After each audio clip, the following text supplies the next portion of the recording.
Cauliflower beans కూర తయారు చేస్తున్నానండి. కాలీఫ్లవర్ చిన్నగా ముక్కలు చేసుకుని పక్కకు పెట్టుకోవాలి. బీన్స్ అండి, ఈ బీన్స్కి ముందుగా ఒక గిన్నెలో వాటర్ వేసుకొని హోల్స్ గిన్నె పెట్టుకొని కొంచెం ఆవిరిలో ఉడికించాలండి.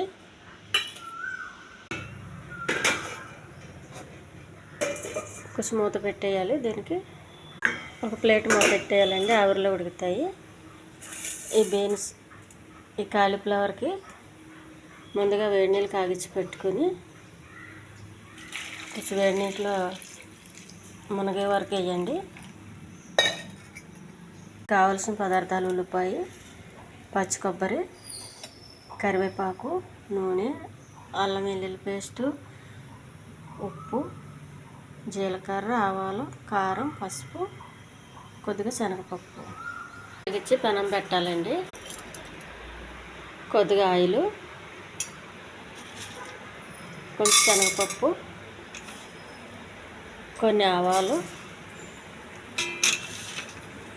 కొద్దిగా జీలకర్ర, కొంచెం కరివేపాకు, కోసి పెట్టుకున్న ఉల్లిపాయలండి,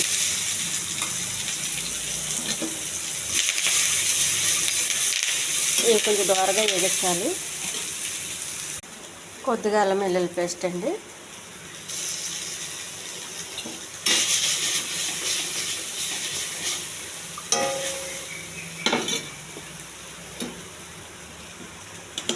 కాలీఫ్లవర్ వేడి నీటిలో తీసి వేయాలండి.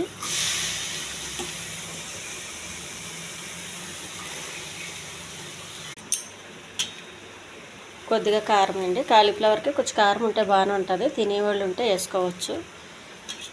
కొంచెం పసుపు, కొద్దిగా ఉప్పు అండి, ఆవిరిలో ఉడికించి పెట్టుకున్న బీన్స్, ఆవిరిలో వాటర్ కొద్దిగా వేయాలండి ఉడకడానికి.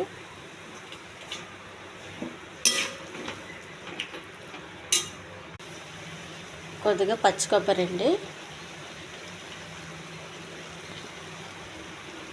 ఇది అన్నంలోకి చపాతీకి కూడా చాలా బాగుంటుందండి. ఈ ఛానల్ నచ్చితే సబ్స్క్రైబ్ చేయండి, షేర్ చేయండి, లైక్ చేయండి. ఇది కొంచెం లైట్ గ్రేవీగా ఉండాలండి. ఇది కూర ఉడికిపోయింది. మనకి ఇంకా పొడి పొడిలు ఆడుతుండాలంటే ఇంకా దగ్గర చేసుకోవచ్చు. మనకి గ్రేవీ కావాలంటే ఇలా దించేయచ్చండి. కాసేపు మూత పెట్టి స్టవ్ ఆఫ్ చేసేయండి. కూర ఉడికిపోయిందండి, స్టవ్ బంద్ చేయాలి. చాలా హెల్దీ కర్రీ అండి.